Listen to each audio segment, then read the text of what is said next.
What up, my dudes, and welcome back to another Movie Monday on a Tuesday. So today I am talking about the movie, so many movies, okay, literally. So my first film I'm picking, which is our Movie Monday pick of the week, Hellraiser, the new 2022 Hellraiser. Why? Because I had to. I finally got to see it, and it was pretty good. Honestly, you guys know, I love older horror movies. I'm a big fan of the 70s, the 80s. When it comes to horror film, I like grime. I'm not that big into finding new stuff, but everybody was like, you need to see it. Everybody kept talking about the new female Pinhead, the new Chatterer design, and I'm like, okay, fine. So, popped it on, and what an interesting movie it was. You know, I'm a big fan of comparing things, analyzing things, right? When we think about it, we had, the new Texas Chainsaw movie come out, and to me that was pretty mediocre. The new Halloweens, and they are their own thing.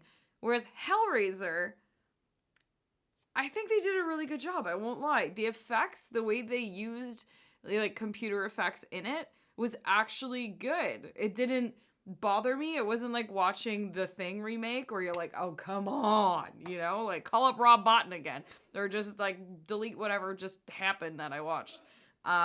But I think they did a fantastic job with this film. The best part about it was the way they brought you into the story, but using today's narrative, I guess you'd say. Whereas let's throw back to Texas Chainsaw. Remember how gentrified it was, and you got all these kids going into this town, and we're all hip, and this is our party, and we're investing in this place. Whereas I feel like they didn't force it. Hellraiser, they did a good job at writing the backstory to it. I didn't feel forced, and it didn't feel like it was meant to be that childish, if that makes any sense. I feel like a lot of these newer horror movies that we're getting thrown into, they really, I don't want to say dumb it down. It's cool. I want the younger generations getting into horror too, because that's how they end up exploring all these spooky movies that we always talk about, right? But as somebody who enjoys watching things that are a bit more raunchy and exploitation-y, it kind of kills it, right? So I think they did a great job. So basically, you have this main girl who lives with her brother, his boyfriend, and a roommate, and she's an ex-addict, and she's basically at that point where it's really tough to pay the bills. Her brother's kind of one of these overbearing brothers, but at the same time loves her. And she's like, whatever, I'll find a way to make my rent this month. And he's like, you've been slacking. And she's like, I know, okay. I've been working hard. We'll try making it happen. Anyways, this guy she's seeing is obviously semi-bad news. And is there is this gig we can do, basically breaking into this port or whatever. And he's like, I know there's one container left. And it's basically millionaire people stuff, yeah. Basically left at these docks. So she's like, oh my God, awful idea. But also then she doesn't have to deal with her brother anymore. Yeah. So she goes ahead and does this little mini heist with this dude. And of course there's a safe. What's in the safe? Nothing but the frickin' Hellraiser cube. Is that so bad? I don't even remember the frickin' name of it right now.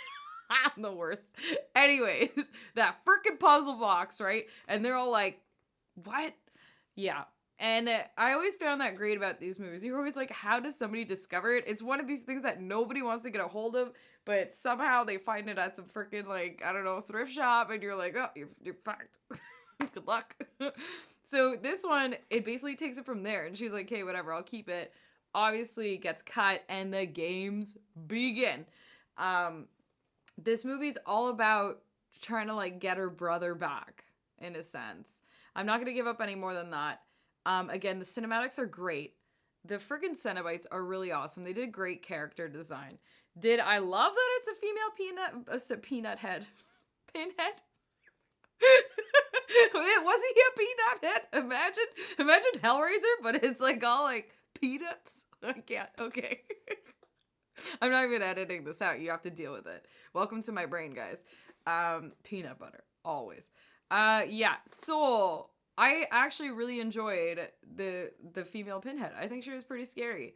There's something to be said about this subtle spookiness. No eyebrows always weirds me out on characters.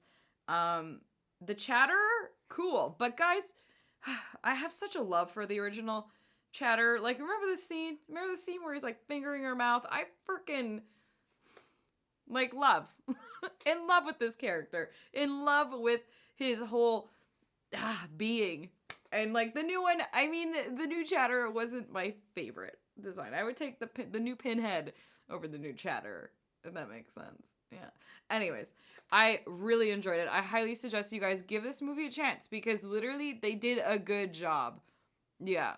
It's rare, you know, guys? Like, I have to say, it's very rare that I can watch a new horror movie, especially like a redux of an older film and like appreciate it.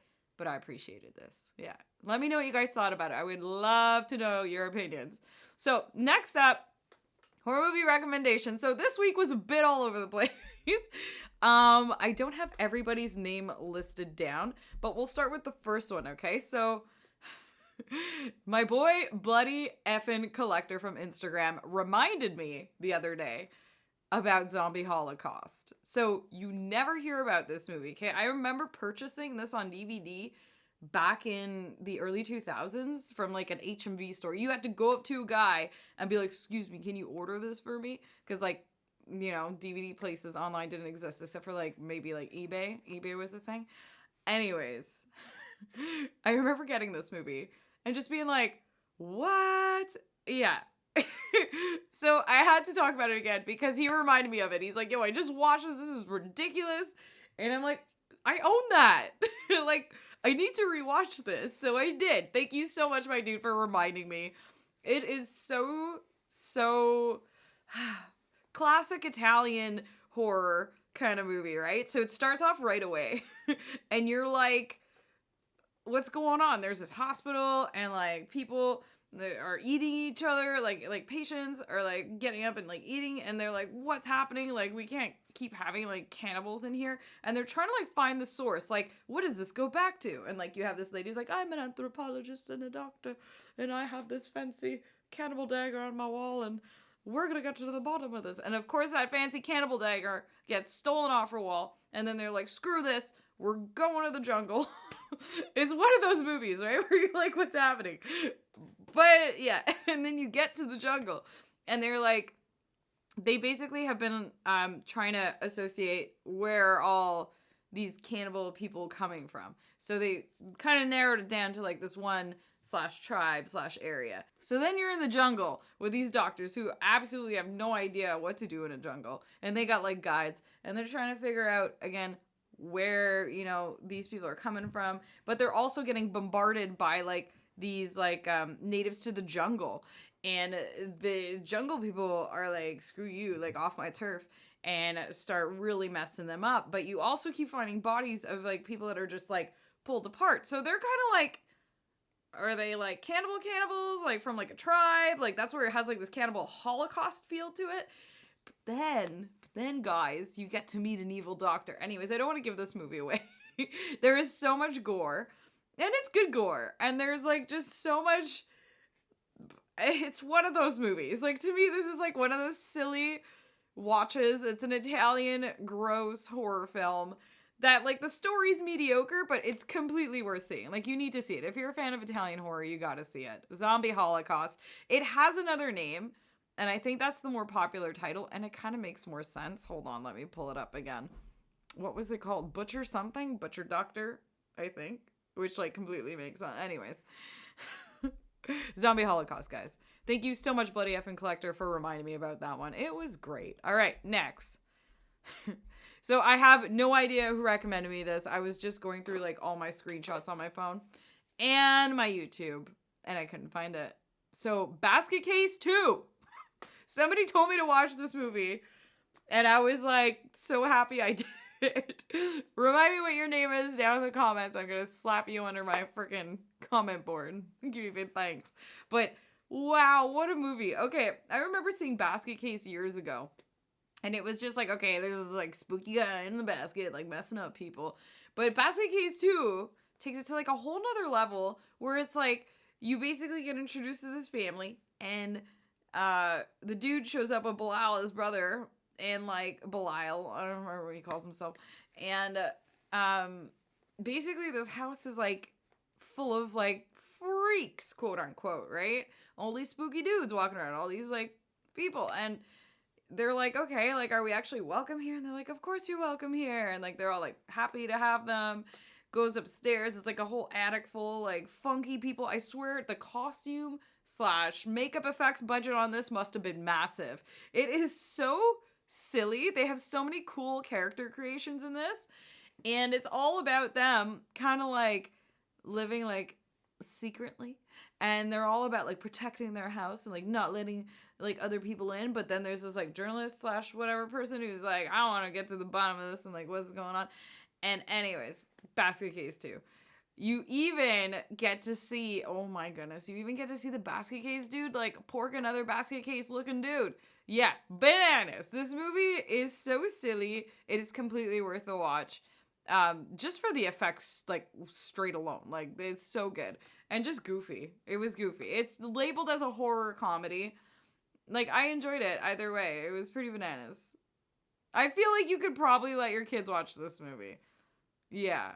I don't think they'd understand the two monsters bumping and grinding. Anyways, thank you so much, whoever it was that told me to watch Basket Case 2. I never knew it existed. Apparently there's a third one, and it just gets crazier. I'm very excited to see it. All right, last on my list. This week was a goofy week, I think. That's all I can say. Like, everything was kind of like, you know? Anyways, last on the list is Luther the Geek. That was recommended by Christopher Santiago, and I'm pretty sure Shifuede was like, yo, go watch that. Yeah, so if there's more of you who said it, drop your name in the comments. But Luther the Geek, oh my god. Okay, so this is actually a trauma film, and to me this is a bit, like, I enjoyed this a lot. It's basically this dude who used to be like a circus freak, and his whole thing was like biting off heads of chickens. And he kind of like really embraced, like, he was raised by chickens, and like that's his whole thing. He's like, bark, bark, bark, bark. My chicken impression's not that great. Anyway, he ends up getting out. He ends up getting put into like a freaking sanitation. I thought they told you it was in Scarface. Point is, he was in a mental institution, and he finally gets put out on like parole or good, like, you know, like, he's been good, we're gonna let him out. And of course he's not okay. We got this maniac on the loose that bucks like a chicken and gets to this person's house, and of course just like crazy man that tortures them, and he's just going around like buck buck buck buck, and he's ruthless. This movie is like, the effects are really good, the concept's just strange, and he's just a very original killer that nobody talks about.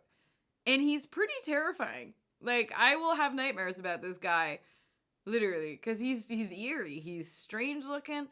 Again, he boxes around like a chicken, and he's pretty ruthless with his kills. So, yeah. Yeah, and like, I mean, would you mess with somebody who would just bite a chicken raw like that? I don't have the balls to do that. Do you guys have the balls to do that? I don't have the balls to do that. That's some serious wagyu. Some serious tartar there. Chicken tartar. I don't know if that's okay. Anyways, thank you guys so much for joining me again for another week. Another freaking bunch of movies. And I hope you guys have a wicked one. Guys, if you're subscribed, thank you so much. And if you're not, get on it. Be a part of it. And drop all your recommendations down below. And all your comments. I want to know your feels, your thoughts, all your things. Is that weird? It gets a little weird. Anyways, have a wicked week, my dudes, and we'll see you soon.